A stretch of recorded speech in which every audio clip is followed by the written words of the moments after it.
बिस्मिल्लाहिर्रहमानिर्रहीम। आज हम डिस्कस करेंगे डिस्कवरी ऑफ न्यूट्रॉन के बारे में। इससे पहले हमने पढ़ा था डिस्कवरी ऑफ इलेक्ट्रॉन और डिस्कवरी ऑफ प्रोटॉन के बारे में। तो आज का जो हमारा टॉपिक है वो है डिस्कवरी ऑफ न्यूट्रॉन के डिस्कवरी ऑफ न्यूट्रॉन किसने की और कैसे की। हमारे पास एक साइंटिस्ट था जिसका नाम था रदरफोर्ड। उसने देखा कि अगर हम एटम का मास कैलकुलेट कर ले और साथ में हम प्रोटॉन और इलेक्ट्रॉन का मास भी कैलकुलेट कर ले तो उसकी जो मास की वैल्यू होगी वो एग्जैक्ट इक्वल नहीं आती। इसको हम एग्जांपल से समझते हैं। हमारे पास एक हाइपोथेटिकल सिचुएशन है।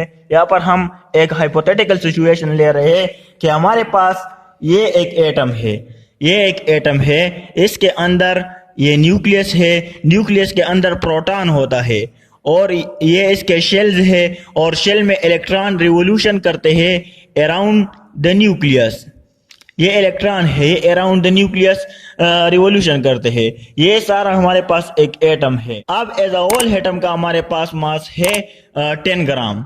ये हम जस्ट हाइपोथेटिकल सिचुएशन ले रहे हैं जस्ट समझाने के लिए। एज अ होल एटम का हमारे पास मास कितना है 10 ग्राम और प्रोटॉन का मास हमारे पास है 4 ग्राम। इसी तरह इलेक्ट्रॉन का मास हमारे पास है 2 ग्राम। उसने जब ये देखा कि एज अ होल एटम का जो हमारे पास मास है वो 10 ग्राम है, प्रोटॉन का मास हमारे पास 4 ग्राम है, तो उसने देखा कि अब भी हमारे पास एटम के अंदर समथिंग इज स्टिल मिसिंग, कि अब भी एक पार्टिकल हमारे पास मिसिंग है। क्योंकि इलेक्ट्रॉन भी डिस्कवर हो गए थे और प्रोटॉन भी डिस्कवर हो गए थे, तो उसने ये क्लू दे दिया कि इसके अंदर जो भी पार्टिकल होगा वो हमारे पास न्यूट्रल होगा, उस पर कोई भी चार्ज ना होगा। ये क्लू उसने क्यों दे दिया? क्योंकि हमारे पास ऑलरेडी प्रोटॉन भी डिस्कवर हो गए थे और इलेक्ट्रॉन भी डिस्कवर हो गए थे, तो इसी वजह से उसने ये क्लू दे दिया कि हमारे पास जो नेक्स्ट पार्टिकल होगा वो न्यूट्रल होगा। तो ये क्लू रदरफोर्ड ने 1920 में दिया था कि ये हमारे पास ये पार्टिकल न्यूट्रल होगा। उसने ये नहीं बताया था कि ये हमारे पास न्यूट्रॉन होगा, बस जस्ट उसने क्लू दे दिया था कि ये हमारे पास न्यूट्रल पार्टिकल होगा। अब हमारे पास 1932 में एक साइंटिस्ट आता है जिसको हम जेम्स चार्टविक कहते हैं। उन्होंने न्यूट्रॉन की डिस्कवरी की थी। अब उन्होंने किस तरह न्यूट्रॉन की डिस्कवरी की थी तो उसका ये एक्सपेरिमेंट है। उन्होंने पोलोनियम मेटल लिया था एक लिड ब्लॉक में, और पोलोनियम मेटल इसने क्यों लिया था? क्योंकि ये हाईली रेडिएक्टिव एलिमेंट है। सोर्स ऑफ अल्फा पार्टिकल के तौर पर उसने पोलोनियम मेटल को लिया था और यहाँ पर उन्होंने टारगेट मटेरियल लिया था और टारगेट मटेरियल के तौर पर उन्होंने बेरिलियम को लिया था। तो बेरिलियम को उसने एज अ टारगेट मटेरियल के तौर पर लिया था। तो जब पोलोनियम मेटल से रेडिएशन एमिट हो जाती है और वो स्ट्राइक कर जाती है बेरिलियम के साथ, बेरिलियम एलिमेंट के साथ स्ट्राइक कर जाती है, तो यहाँ से कोक प्रोड्यूस हो जाता है और हाईली पेनिट्रेटिंग रेडिएशन प्रोड्यूस हो जाती है। ये हाईली पेनिट्रेटिंग रेडिएशन हमारे साथ क्या है? ये हमारे पास असल में न्यूट्रॉन है। इन रेडिएशन को उन्होंने क्या नाम दिया था? न्यूट्रॉन दिया था।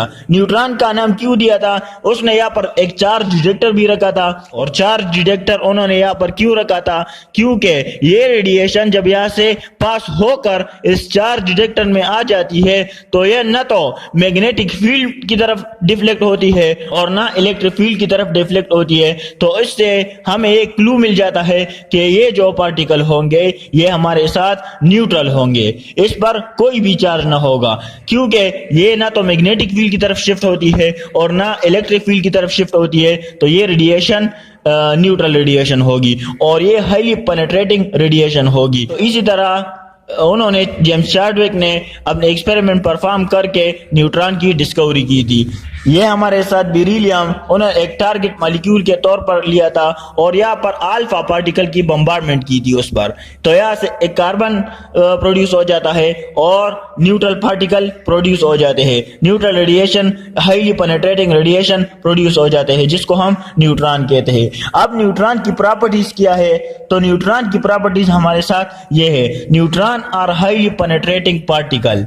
न्यूट्रॉन जो हमारे साथ होगा ये मैटर में अप टू सम एक्सटेंट ये पेनिट्रेट हो सकता है, क्योंकि इसकी जो पेनिट्रेशन पावर है वो बहुत ज्यादा होता है as compare to proton and electron.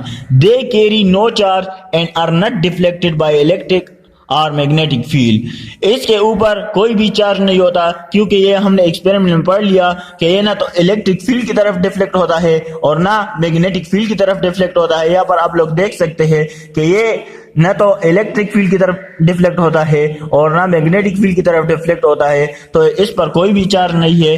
तो they carry no charge and are not deflected by electric और magnetic field. They can knock out proton from paraffin water cellulose etcetera. अगर न्यूट्रॉन के रास्ते में हम पैराफिन को रख देते हैं तो ये यहाँ से इलेक्ट्रॉन को नॉकआउट कर देते हैं, इलेक्ट्रॉन को यहाँ से निकालता है। तो इसी वजह से दे can knock out electron from paraffin water cellulose etcetera. Neutron has mass 1.6749 multiply by 10⁻⁻27 kg। Neutron का जो मास है वो हमारे साथ 1.6749 मल्टीप्लाई बाय 10⁻⁻27 kg है और ये मास 1842 टाइम हेवियर है फ्रॉम इलेक्ट्रॉन। इसका जो मास है वो हमारे पास 1.649 मल्टीप्लाई बाय 10⁻⁻27 kg है और ये बहुत ज्यादा है from electron. Neutron is also a fundamental particle. Neutron भी हमारे साथ एक फंडामेंटल पार्टिकल है। तो ये आज का टॉपिक था डिस्कवरी ऑफ न्यूट्रॉन, के डिस्कवरी ऑफ न्यूट्रॉन कैसे हुई। Okay, thanks.